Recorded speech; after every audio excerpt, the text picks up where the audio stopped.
Hello. So, ito po yung system namin para po sa Rockways Dubai Online Event Management System. So, login form po ni admin. So, and then, ito po yung dashboard ng system. And then, the sidebar.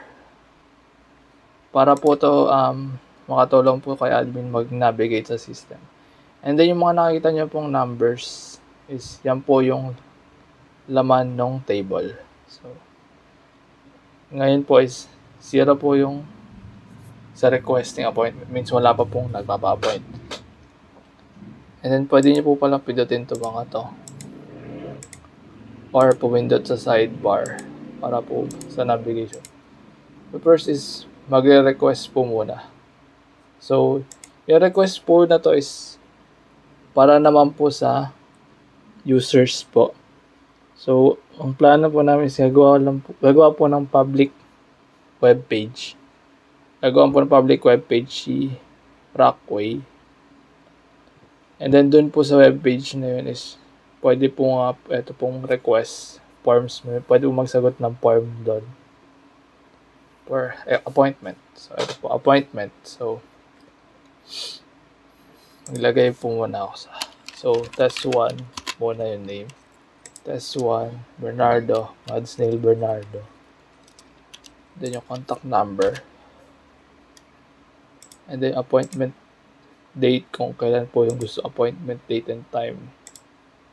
And then yung gusto pong kuning appointment or yun po yung gustong kuning appointment ni na users kung ano yung event po pala.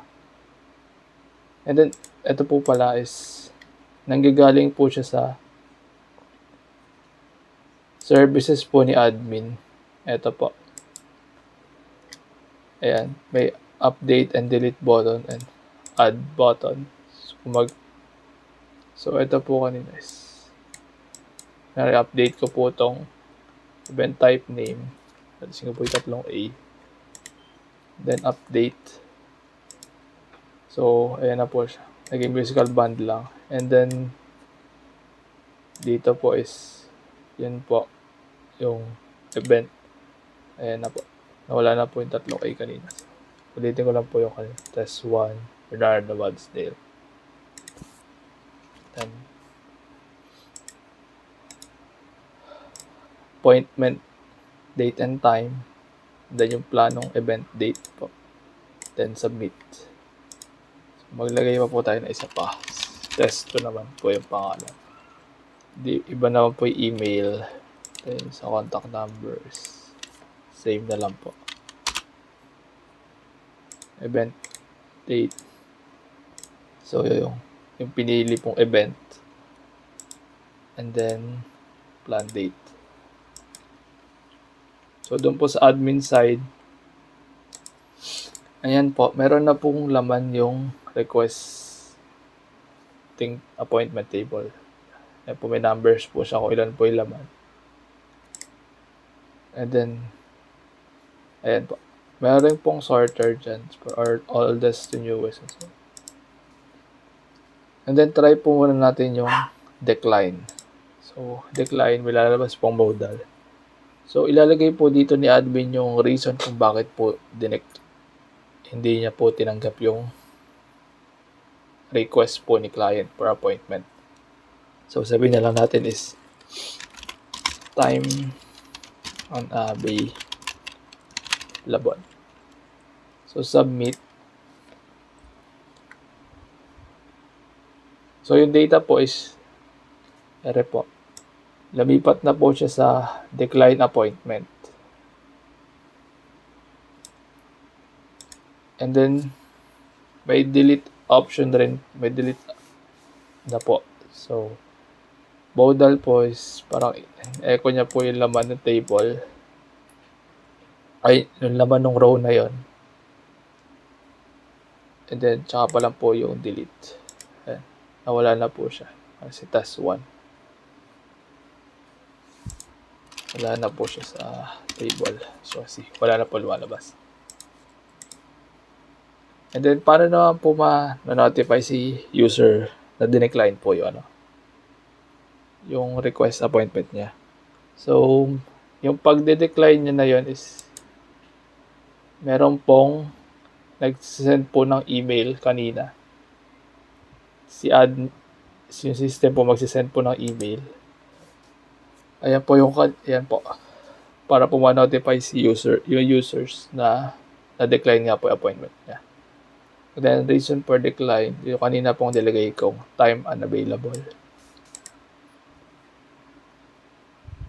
So, eto na po is yung isa naman pong nilagay ko request. Accept naman po. Yeah. So, kagaya lang po nung decline, meron rin pong email na marireceive si user. Ayan po. Na accepted po yung request niya for appointment. And then nakalagay po doon yung nilagay niyang time kanina at saka date. And then client ID niya. So,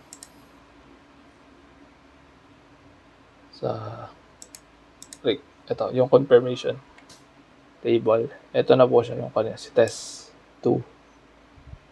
Ito po yung table ng mga accepted po ni client. So, makikita niyo po is wala po nung booking yung book button kasi po status is waiting for confirmation pa.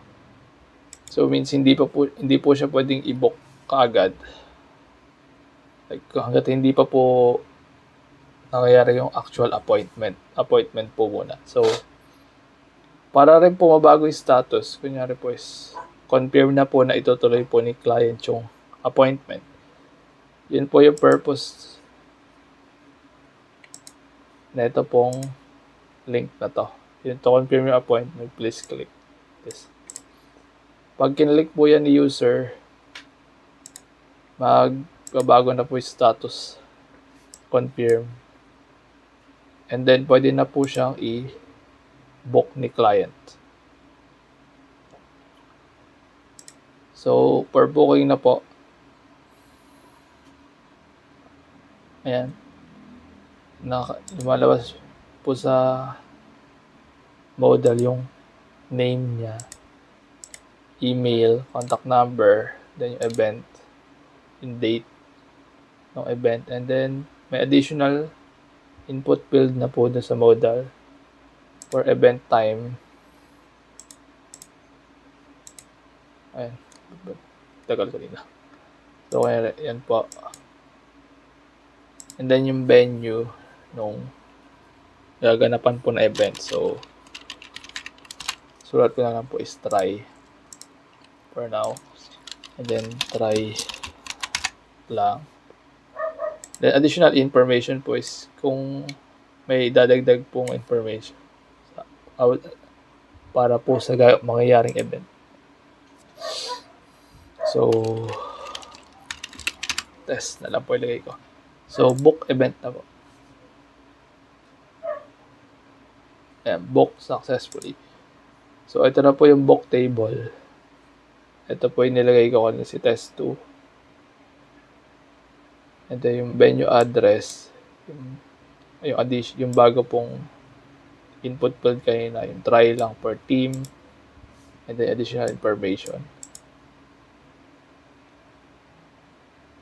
So, pag booking na po is magno-notify mag-email din po sa ka-user para po ma-notify sila na nakabook na po sila sa Rockways event sa system.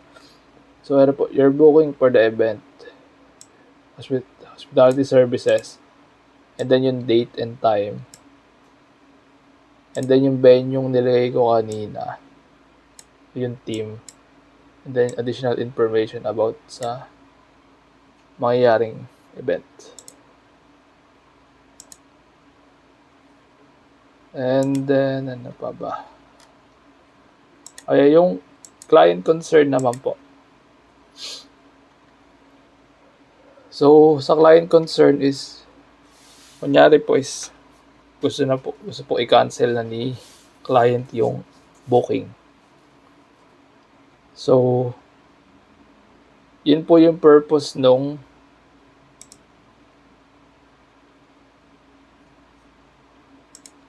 client ID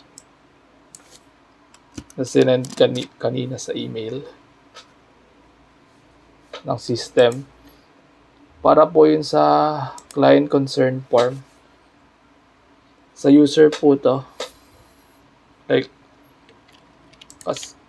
kung gusto nga po nila may pabago sa system.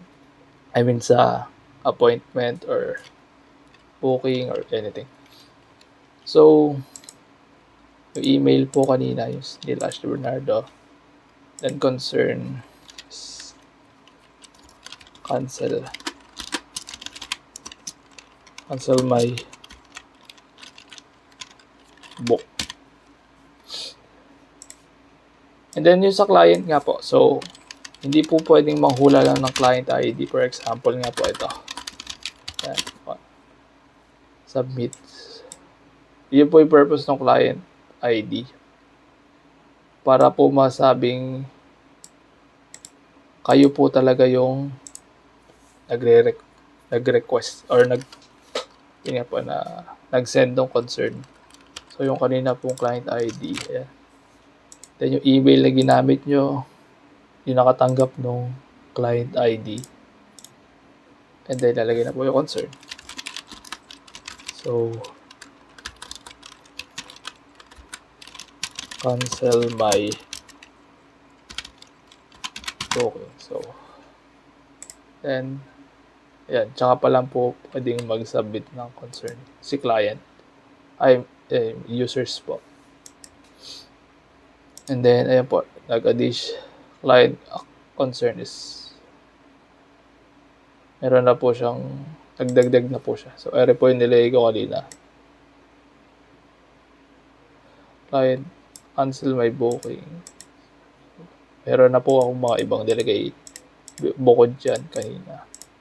Ere po yung time kung kailan po natanggap yung form. So, yan lang po muna yung sa system namin. Thank you.